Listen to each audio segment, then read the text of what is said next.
did Sir Walter see on Holmdon's plains. Of prisoners, Hotspur took Mordick, the Earl of Fife, and eldest son to Beaton Douglas, and the Earl of Athol, of Murray, Angus, and Menteith.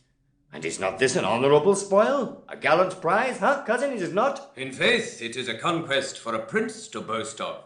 Yea, there thou makest me sad, and makest me sin in envy, that my Lord Northumberland should be the father to so blessed a son.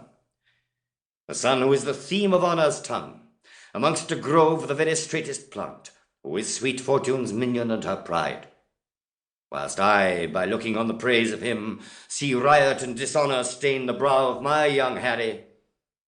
Oh, that it could be proved that some night-tripping fairy had exchanged in cradle-clothes our children where they lay, and called mine Percy his Plantagenet, then would I have his Harry and he mine. But let him from my thoughts. What think you, coz, of this young Percy's pride? The prisoners which he in this adventure hath surprised, to his own use he keeps, and sends me word I shall have none but Mordick, Earl of Fife. This is his uncle's teaching. This is Worcester, malevolent to you in all aspects, which makes him prune himself and bristle up the crest of youth against your dignity. But I have sent for him to answer this, and for this cause awhile we must neglect our holy purpose to Jerusalem. Cousin, on Wednesday next our council we will hold at Windsor, so inform the lords. But come yourself with speed to us again, for more is to be said and to be done than out of anger can be uttered. I will, my liege.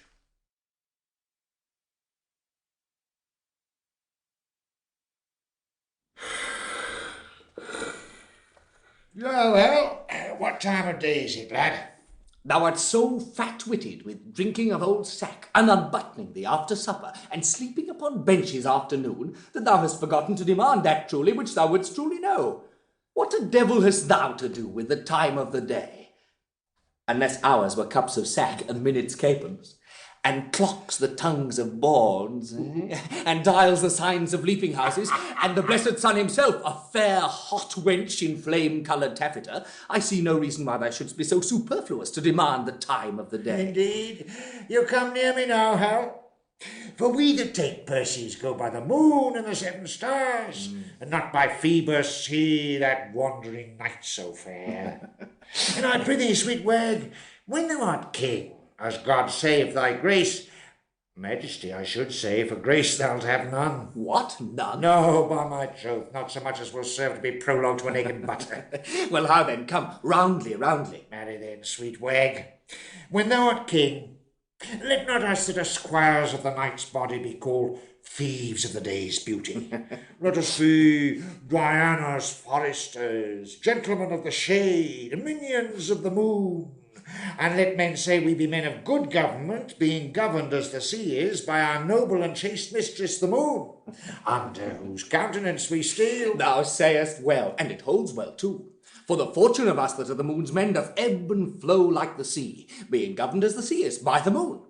As for proof now, a purse of gold, most resolutely snatched on Monday night, and most dissolutely spent on Tuesday morning, got with swearing lay by, and spent with crying bring in. Now in as low an ebb as the foot of the ladder, and by in as high a flow as the ridge of the gallows. By the Lord, thou sayest true, lad. And is not my hostess of the tavern a most sweet wench? As the honey of Hybler, my old lad of the castle. And is not a buff jerkin a most sweet robe of durance? How now, mad wag? What in thy quips and thy quiddities would a plague of I to do with a buff jerkin? Why, what a pox have I to do with my hostess of the tavern? Whoa, thou hast called her to a reckoning many a time and oft. Did I ever call for thee to pay thy part? No, I'll give thee thy due, thou hast paid all there. Yea, and elsewhere, so far as my coin would stretch, and where it would not, I have used my credit. Yea, and so used it, that were it not here apparent, that thou art heir apparent. But I prithee, sweet wag, shall there be gallows standing in England when thou art king? And resolution, thus fubbed as it is, with the rustic curb of old Father Antic the law? Do not thou, when thou art king, hang a thief? No, thou shalt. Shall I? Oh, rare, by the Lord, I'll be a brave judge. Thou judgest false already. I mean thou shalt have the hanging of the thieves, and so become a rare hangman. Well, well. To keep listening to this audiobook, I've left you a link in the description so you can do it, at no cost thanks to Audible's 30-day free trial.